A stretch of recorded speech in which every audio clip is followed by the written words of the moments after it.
Bismillahirrahmanirrahim. Assalamualaikum warahmatullahi wabarakatuh. Alhamdulillahirabbil alamin wa bihi nasta'inu ala umuri dunya waddin.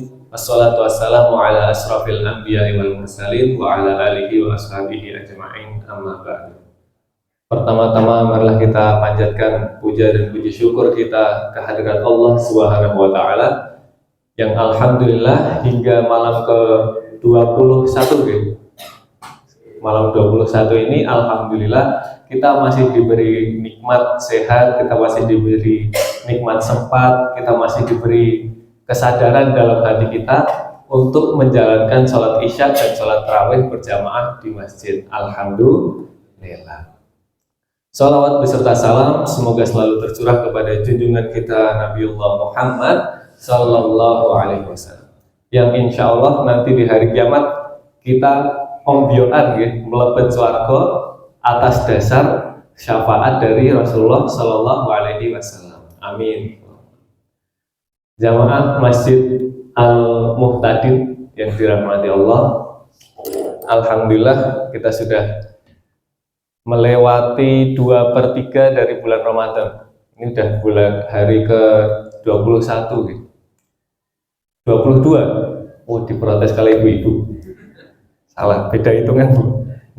Sudah 22. Biasanya di akhir-akhir minggu Bapak Ibu. Biasanya di hari pertama bulan Ramadan itu, Masya Allah, tarawih sampai luar-luar gitu. Alhamdulillah, nanti makin lama makin sedikit, makin ada kemajuan, softnya makin maju maksudnya. Tapi itu nggak apa, itu namanya adalah filter atau biasa dibilang hukum alam gitu. Jadi memang yang kuat yang bertahan. Nah, jadi semakin kesini itu harusnya kita semakin semangat, semakin di akhir Ramadan itu semakin ngegas lagi ibadahnya. Nah, ini alhamdulillah yang masih bertahan ini, insya Allah semoga nanti di akhir bulan Ramadan kita semua mendapatkan malam Lailatul Qadar. Amin. Jadi di penghujung Ramadan ini ada amalan-amalan yang harus kita tingkatkan Bapak Ibu. Jadi ada amalan yang harus kita tingkatkan di ujung-ujung Ramadan ini, di kurang lebih 10 hari terakhir ini. Yang pertama adalah kita harus meningkatkan sholat kita. Jadi sederhana, yang biasanya mungkin sholat wajibnya masih suka terlambat, nah itu coba diperbaiki pelan-pelan, mulai sholat tepat waktu. Yang sudah sholat tepat waktu di masjid sekarang, yang sudah sholat tepat waktu 5 waktu di masjid, nambah sholat sunnah. Sholat sunnah itu banyak Bapak Ibu, bisa pilih. Yang paling utama sholat sunnah adalah sholat rawatib, sholat yang mengiringi sholat-sholat wajib. Jadi ada sholat qobliyah subuh, ada berapa rakaat? 2. Habis itu zuhur ada 2 bisa, 4 bisa qobliyah nggih. Terus asar ada enggak? Mboten, asar tidak ada.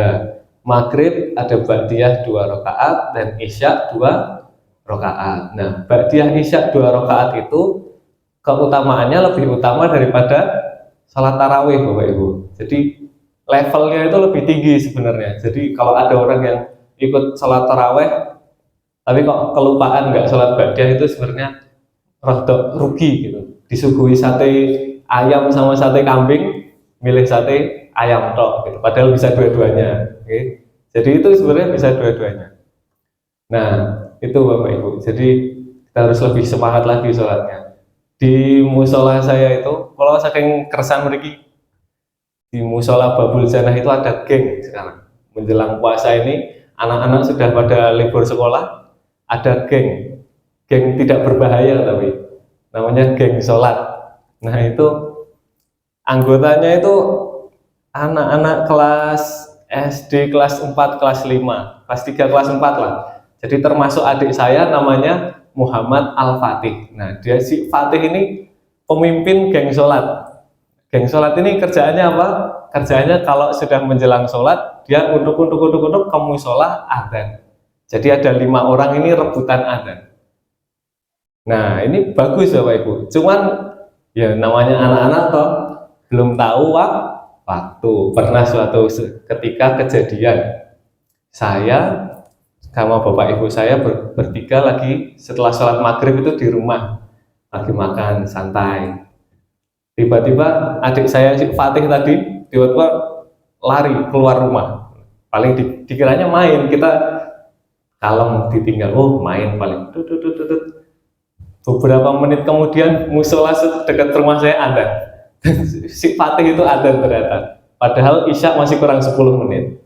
Nah, itu saking rebutan pengen cepet-cepetan adzan sama teman-temannya itu. Jadi, wah, wis udah nggak lihat waktu lagi. Pokoknya selesai buka, macam-macam dimakan langsung ke musola. Wah, geger sak kampung itu. Akhirnya tapi nggak dimarahi, akhirnya dinasehati, akhirnya anak-anaknya makin semangat semangat ada, cuman dia dikasih tahu waktunya itu 10 menit nih lumayan Bapak Ibu. Ada yang baru pulang dari takjilan di rumah di masjid, baru sampai rumah nyeruput teh lagi langsung loper kaget gitu.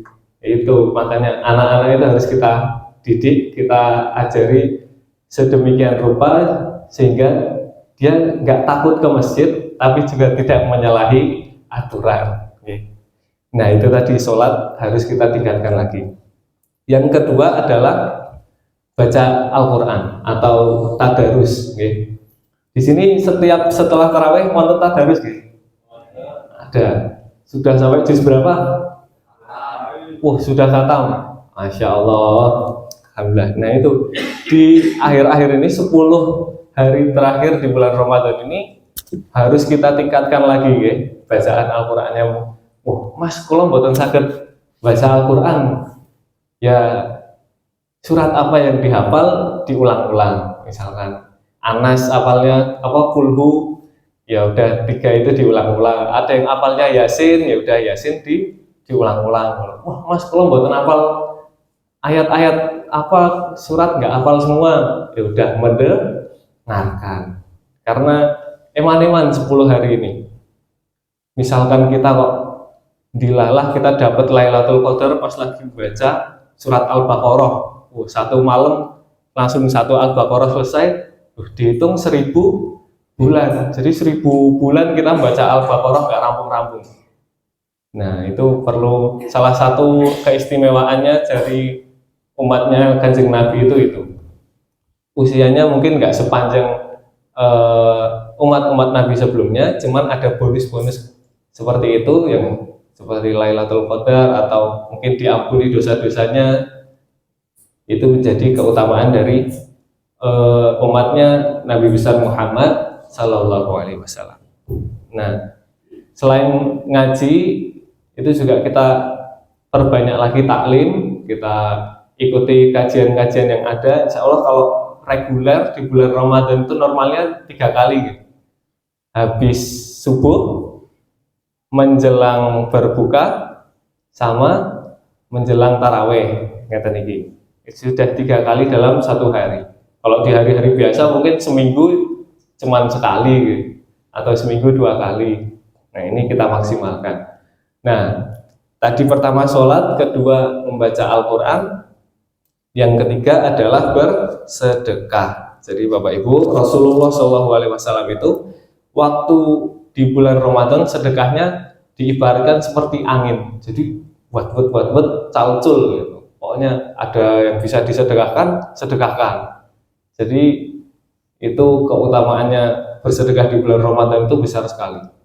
Dalam surat Al-Munafiqun ayat ke-10 Allah Subhanahu wa taala berfirman, A'udzu billahi minasyaitonir rajim wa anfiqu mimma razaqnakum min qabli an ya'tiya ahadakumul maut fayaqula rabbi laula akhartani ila ajalin qarib fa asaddaqa wa akum minas sholihin. Jadi itu tuh isinya tentang keluhan orang yang sudah mati. Ketika di kuburan, ketika di alam barzah itu ditanya oleh malaikat, ditanya oleh Allah, mereka mengeluh, ya Allah seandainya saya dikasih waktu sebentar aja ya Allah, hidup lagi, atau kematian saya ditunda sedikit ya Allah, saya mau hidup lagi, saya mau bersedekah. Agar apa? Agar termasuk ke dalam orang-orang yang soleh. Nah, jadi itu. Daripada kita menyesal nanti setelah kita meninggal, lebih baik kita secara sukarela sekarang kita bersedekah. Sedikit-sedikit, sehari 1.000, 2.000, atau semampunya lah berapa. Yang penting istiqomah. Gitu. Jadi Bapak Ibu, di 10 hari terakhir ini, mari kita jaga amalan-amalan kita tingkatkan lagi amalan kita, yang misalkan yang dulunya sudah bagus, kita tingkatkan lagi. Kita jaga hati kita, jaga lisan kita, jaga perbuatan kita, agar tidak menyakiti orang, agar tidak menimbulkan hal-hal yang dapat mengurangi pahala puasa kita. Sudah 7 menit, kultum pas gitu, 7 menit lebih 5 menit. Kita tutup dengan baca hamdalah.